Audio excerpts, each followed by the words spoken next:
My husband said I was crazy for thinking his mom had a key to our house. Then I installed cameras and watched her walk in every Tuesday while we were at work. It started with small things, a coffee mug in the sink that neither of us remembered using, the living room pillows arranged differently than how I'd left them, my shampoo bottle moved from the left side of the shower to the right. When I mentioned it to my husband, he'd laugh it off. "You're probably just forgetting," he'd say. "We're both so busy lately." But I wasn't forgetting. I started taking photos of rooms before leaving for work, the bathroom counter with my makeup exactly where I'd placed it, the kitchen with dishes stacked a certain way, and every Tuesday evening, something would be different, not dramatically. Just enough to make me question my own sanity. My husband insisted I was being paranoid when I suggested his mom might have a key. Why would my mother sneak into our house? That's insane. She lives 40 minutes away. Except his mom had always been controlling. During our engagement, she'd shown up at my apartment unannounced 6 times, letting herself in with a key my husband had given her without telling me. When we bought our house, I'd made him promise she wouldn't have access. He swore she didn't, but the evidence kept mounting. One Tuesday, I came home to find my underwear drawer reorganized, everything folded differently, sorted by color instead of type.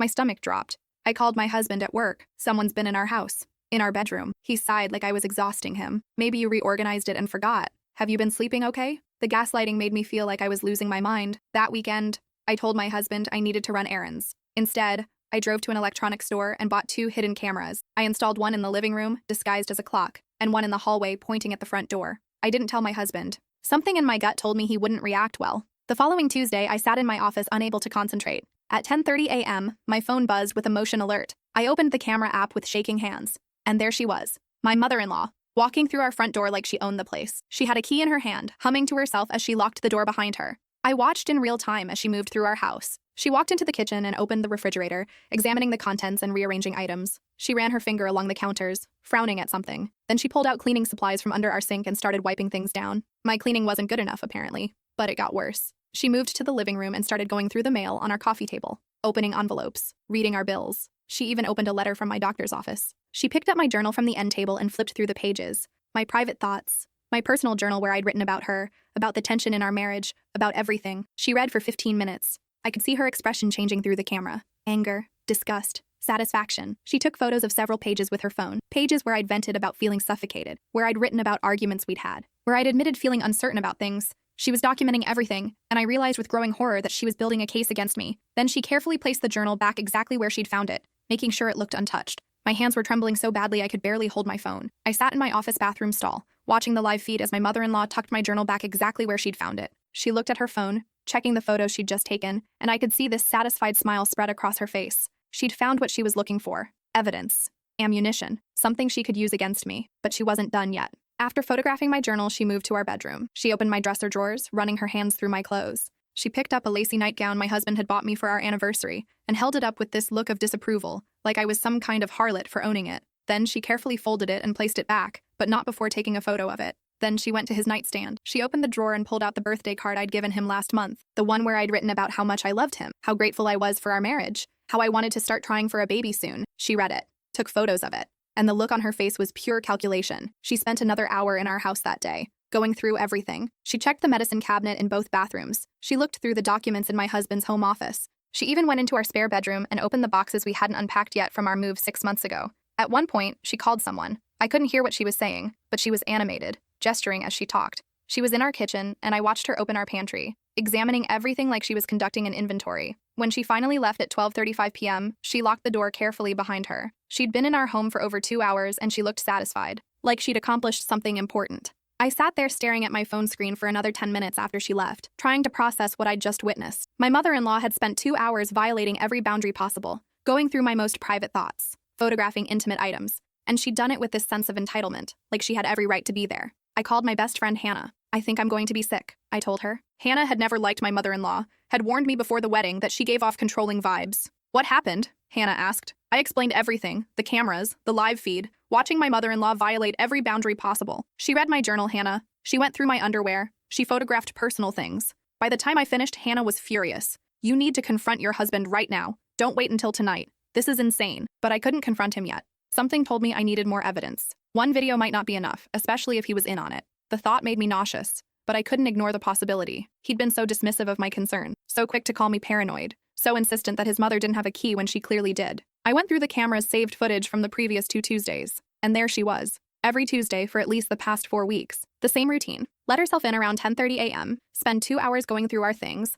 leave by early afternoon. In one video, she'd actually done our laundry, re-washed clothes that were already clean, refolded them her way. In another, she'd rearranged our entire linen closet. But the worst video was from 5 weeks ago. I watched her go into our bathroom and take photos of my birth control pills. She'd opened the container, counted them, and taken pictures with dates visible. She was tracking my cycle, monitoring whether I was taking my medication regularly. The violation felt so deep, so invasive, that I actually threw up in the office bathroom. That evening, I went home and pretended everything was normal. My husband came home around 6:30 p.m., kissed me hello, and asked how my day was. Fine, I lied. Yours? The casual deception felt wrong, but I needed to play this carefully. Over dinner, I casually mentioned his mom. Have you talked to your mom lately? I asked. He shrugged. Talked to her yesterday. Why? Just wondering, I said. Has she mentioned wanting to visit soon? He looked at me strangely. She visits every few weeks. You know that. Why are you asking? Every few weeks. Not every Tuesday. Not the regular scheduled invasions I'd been documenting. I smiled and changed the subject, but my mind was racing. He didn't know. Or he was an incredibly good liar. After dinner, I made an excuse about needing to work on a project and went to our spare bedroom. I downloaded all the camera footage to my laptop and backed it up in several locations. Cloud storage, external hard drive. I even emailed it to myself and to Hannah. If this footage somehow disappeared, I wanted copies. Then I did something that felt sneaky but necessary. I checked our home security system logs. We had a basic system that tracked when doors were opened if the alarm was set. But we rarely set the alarm during the day, only at night and when we traveled. I scrolled back through the past 6 months of records. There it was. Every single Tuesday for the past 29 weeks, the front door had been opened between 10:20 a.m. and 10:40 a.m., and closed again between 12:30 p.m. and 1:15 p.m., 29 weeks.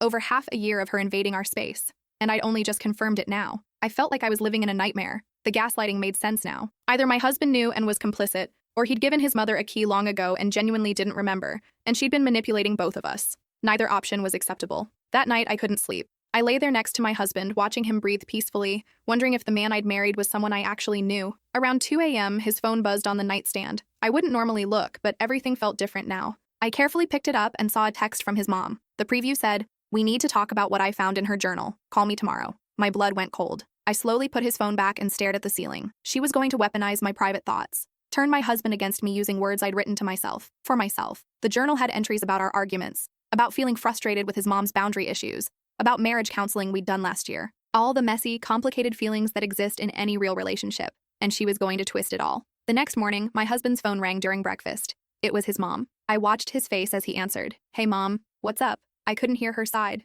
but I saw his expression change. Confusion, then concern, then something that looked like worry. He glanced at me. "Really? Are you sure?" More listening. He stood up and walked into the other room. I sat there eating my toast, my stomach in knots. 10 minutes later, he came back looking troubled. "Is everything okay?" I asked innocently. He sat down heavily. "My mom wants to talk to both of us. She says it's important. Can we meet her for dinner tonight?" The trap was being set. "Sure," I said calmly. "That's fine. What's it about?" He hesitated. She wouldn't say. Just that it's about our marriage and she's concerned. I nodded, putting on my best confused face. That's strange, but okay. I went to work and immediately called Hannah. "It's happening." She read my journal and now she's calling some kind of intervention dinner. Hannah swore. "You need to control this narrative. Show him the videos before dinner. Don't let her set the stage." But something stopped me. If I showed him the videos now, he'd warn his mom. They'd come up with a story together. No, I needed to let this play out. Let her reveal her hand. Then I'd show mine. That evening, we met his mom at an upscale restaurant downtown. She was already seated when we arrived, looking immaculate in a designer dress and pearls. She hugged my husband and gave me a tight smile. "Thank you both for coming," she said.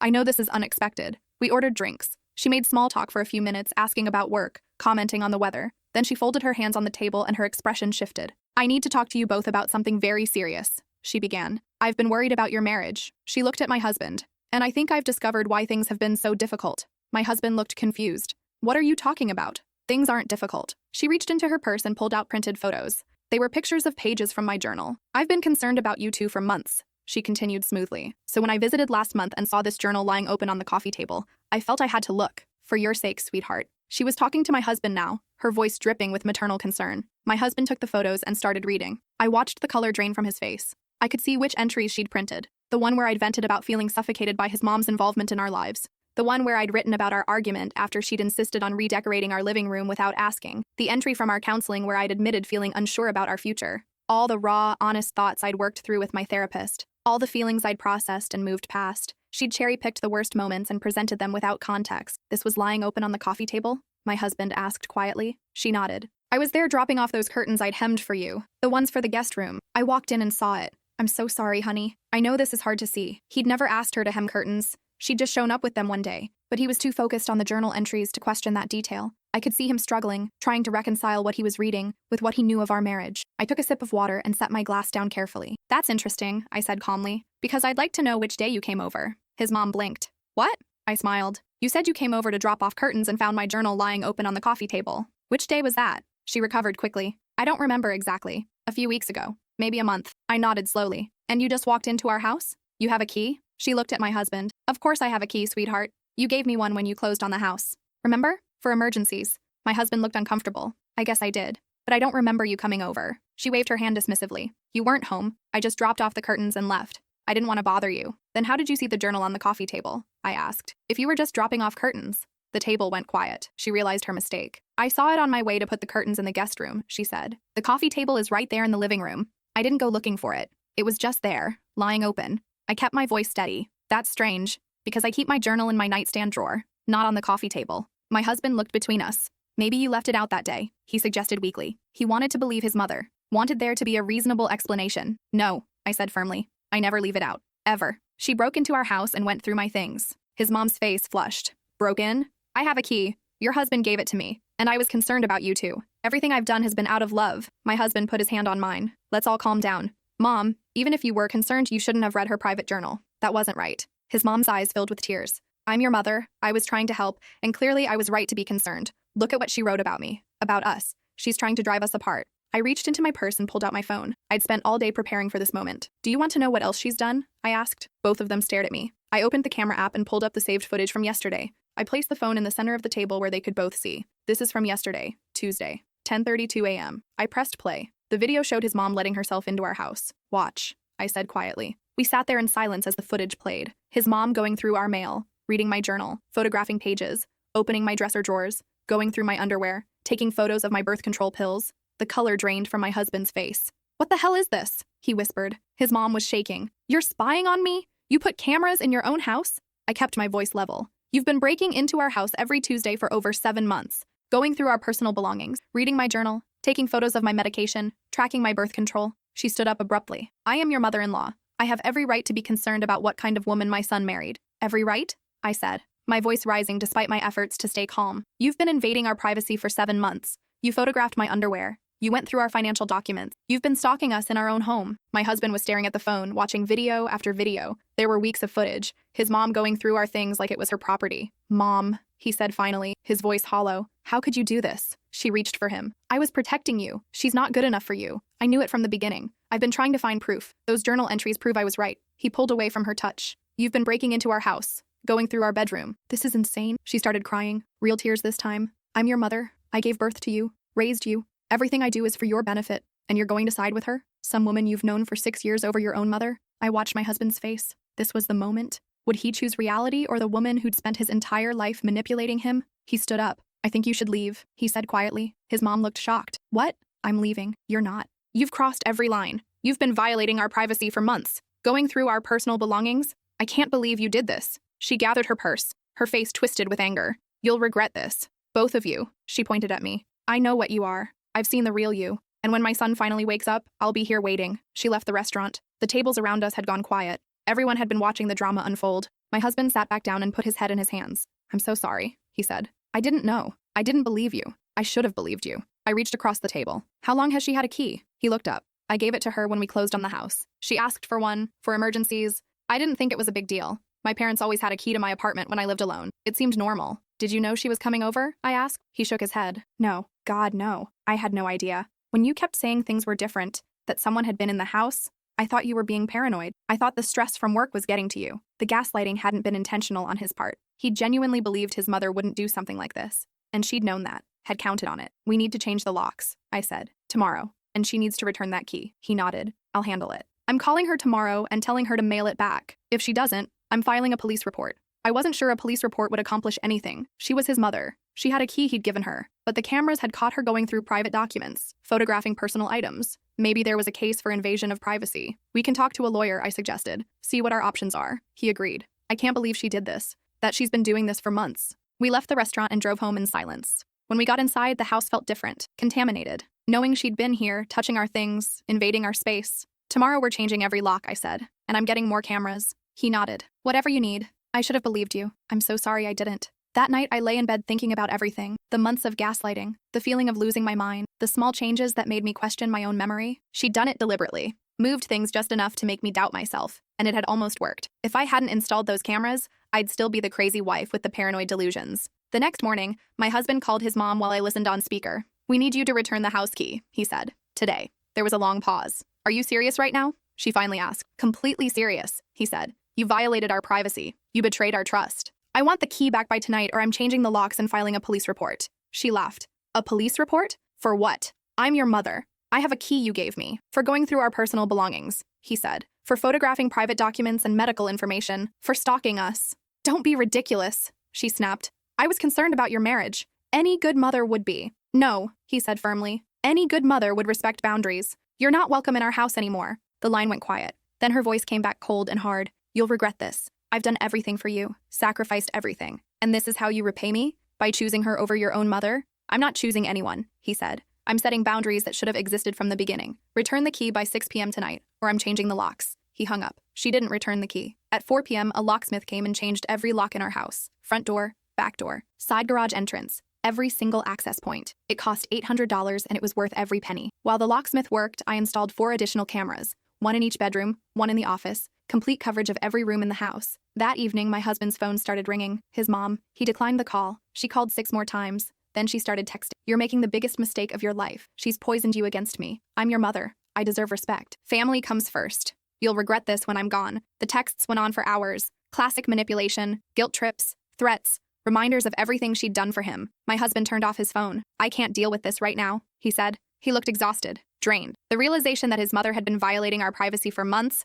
that she'd gaslit both of us, that she'd been documenting my birth control to probably prove I was preventing pregnancy, it was too much. I suggested we talk to a therapist, together, to process all of this. We started therapy the following week. The therapist listened to everything and confirmed what I'd suspected. His mom's behavior showed signs of narcissistic personality disorder, the need for control, the boundary violations, the manipulation when confronted, the inability to accept responsibility. She suggested we consider going no contact, at least temporarily, while my husband worked through his childhood and learned to set healthy boundaries. No contact sounded extreme, but the more my husband talked about his childhood in therapy, the more patterns emerged. His mom had always been controlling. She'd chosen his clothes until he was 16, selected his college major, tried to break up his previous serious relationship before me, shown up uninvited to his apartment constantly when he lived alone. He'd thought it was normal, just how mothers showed love, but it wasn't normal. It was controlling and invasive, and it had escalated when he got married. I represented a threat to her control, another woman in her son's life, someone who might influence him to set boundaries, so she'd ramped up the violations, made herself a constant presence in our home even when we weren't there. For 6 weeks, we didn't speak to his mom. She tried everything, showed up at our house and rang the doorbell for 20 minutes.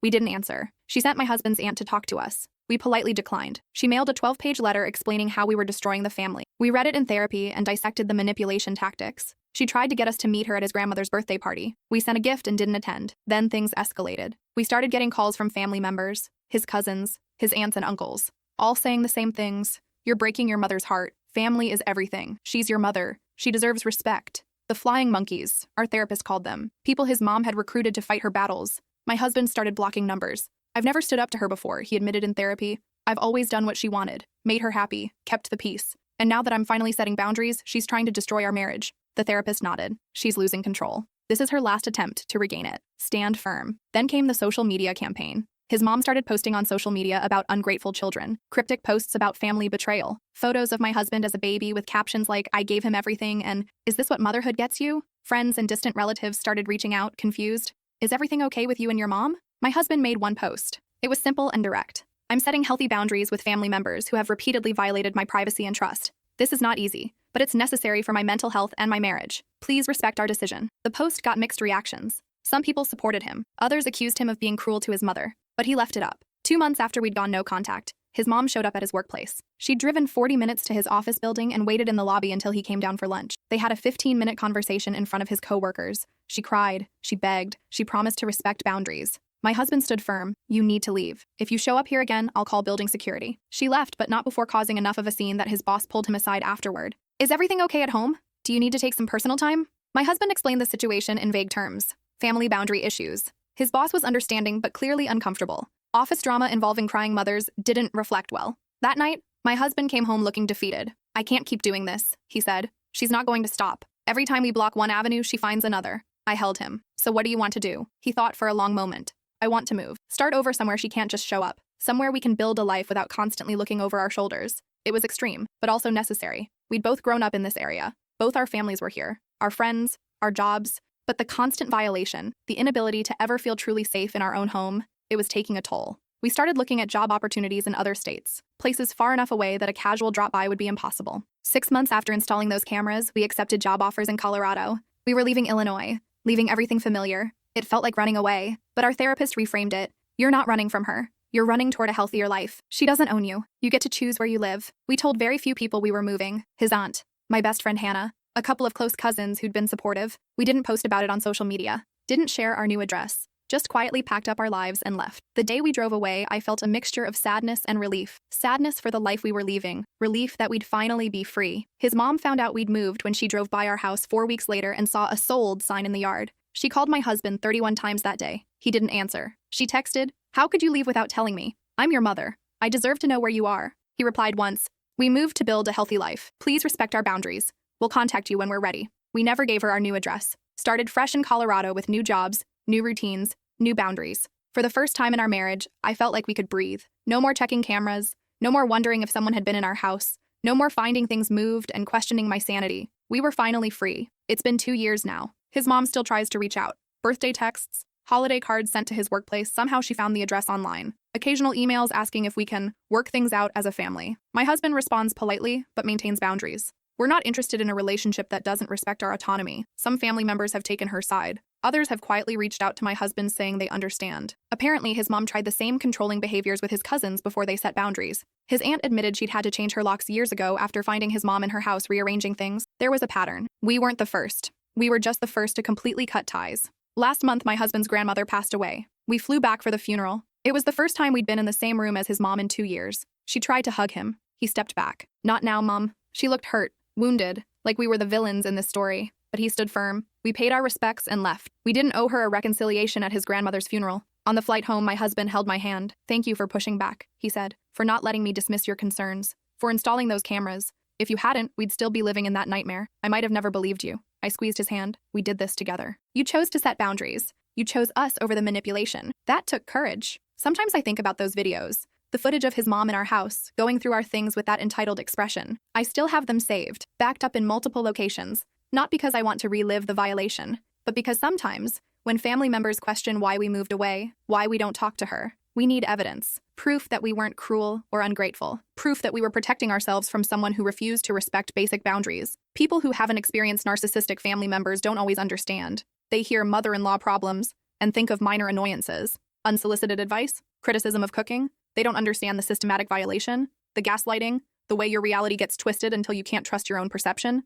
They don't understand why you'd move across the country to escape your husband's mother. But we do. We lived it. And we made the choice to prioritize our marriage, our mental health, our future children who will grow up with healthy boundaries instead of learning that love means tolerating violations. We made the choice to define family as people who respect us, not people who share DNA. My husband is in a better place now. He's learning what healthy relationships look like. He's working through the guilt that comes with disappointing a parent. He's building a life based on his choices, not his mother's expectations. And I'm learning to trust again, to feel safe in my own home, to know that my private thoughts will stay private, to exist without someone documenting my every move. We're thinking about starting a family soon, having kids of our own. And when we do, they'll have a grandmother who respects boundaries, or they won't have her in their lives at all. Because we've learned that family isn't about obligation. It's about mutual respect. And no amount of DNA obligates you to tolerate abuse. The cameras are still installed in our Colorado house. Not because I think his mom will find us, but because I need the peace of mind. The ability to check and confirm that my reality matches what I remember. It's taken time to trust my own perception again after months of being gaslit.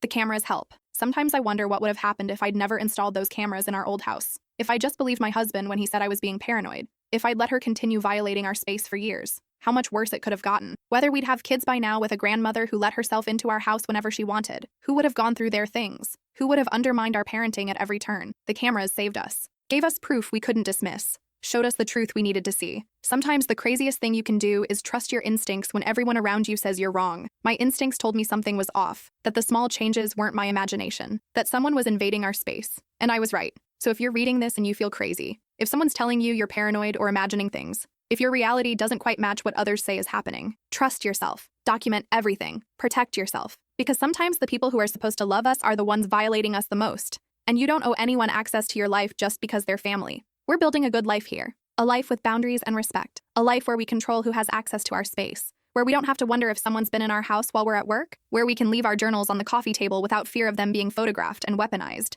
It's a simple life, but it's ours. And that makes all the difference. My husband recently told me that he's grateful for everything that happened. Not because it was easy, but because it forced him to see his mother clearly for the first time in his life, without the rose-colored glasses of childhood obligation, without the fog of normalized dysfunction. He saw her for exactly what she was. A controlling woman who would violate any boundary to maintain her grip on her son. And seeing that truth set him free. He's a different person now, more confident in his own decisions, less guilty about prioritizing our marriage, more willing to recognize manipulation when he sees it. The therapy helped, the distance helped. But mostly, having undeniable proof of what she'd done helped him trust his own judgment. I think about the me from 2 years ago, the woman who felt like she was losing her mind, who questioned every memory, who wondered if the stress was making her imagine things. I wish I could go back and tell her that her instincts were right, that she wasn't crazy, that sometimes when everything feels wrong, it's because something is wrong. But I can't go back. I can only move forward. And forward looks pretty good from where I'm standing now. We have a home that's actually ours, a marriage that's stronger for having survived this, and boundaries that protect us instead of imprisoning us. That's more than a lot of people get. Last week, I was cleaning out some old boxes and found the original hidden cameras I'd bought, the clock camera and the hallway camera that had captured everything. I held them in my hands, these small devices that had changed everything. My husband saw me looking at them. "You should keep those," he said. "As a reminder." "Of what?" I asked. "That you were right," he said. "That your instincts matter. That documentation saves lives." So I kept them, put them in a box in our closet with all the backup drives containing the footage, not as trophies, but as evidence that sometimes the hardest thing to do is also the right thing. That standing up for yourself matters even when everyone tells you you're wrong. That trust should be earned, not demanded. His mom sent a Christmas card this year, addressed to his workplace again. Inside was a generic message about family and forgiveness. No acknowledgement of what she'd done, no apology. Just an expectation that enough time had passed and we should all move on. My husband read it and threw it away. "Some bridges stay burned," he said. "And that's okay." I asked him if he ever missed her, the version of her he thought she was before all this happened. He thought about it for a long time. "I miss the idea of having a normal mother," he finally said. "But I never actually had that. I had a woman who loved me on her terms, who wanted a son she could control instead of a son she could respect. And I'm not going back to that. Not for holidays, not for guilt, not for anything. We're hosting Thanksgiving at our house this year. My family is coming. A few of his cousins who've been supportive. Friends we've made in Colorado. People who respect boundaries and understand that family is built, not inherited. It'll be our first major holiday completely on our own terms. No drama, no walking on eggshells. No wondering what's happening behind our backs. I'm looking forward to it. To cooking dinner in a kitchen where I know exactly where everything is because I put it there. To hosting guests who were invited, not people who let themselves in. To building traditions that are ours. To defining family as love and respect instead of obligation and control. The cameras are still recording, still backing up footage to the cloud, still giving me that sense of security I need. Maybe someday I won't need them anymore. Maybe someday the paranoia will fade and I'll trust that my home is actually mine. But that day isn't today. And that's okay. Healing isn't linear. Recovery takes time, and I'm giving myself all the time I need. My husband is in the kitchen now making coffee. He's humming, actually humming, something he never did in our old house. The weight he'd been carrying, the constant tension of managing his mother's expectations, it's gone. Replaced by something lighter, something that looks a lot like peace. And that's what makes everything worth it. Not revenge, not vindication, just peace. The quiet knowledge that we made the right choice, that we protected ourselves, that we built something new instead of accepting something broken, that we chose ourselves. And we'd do it again, every single time.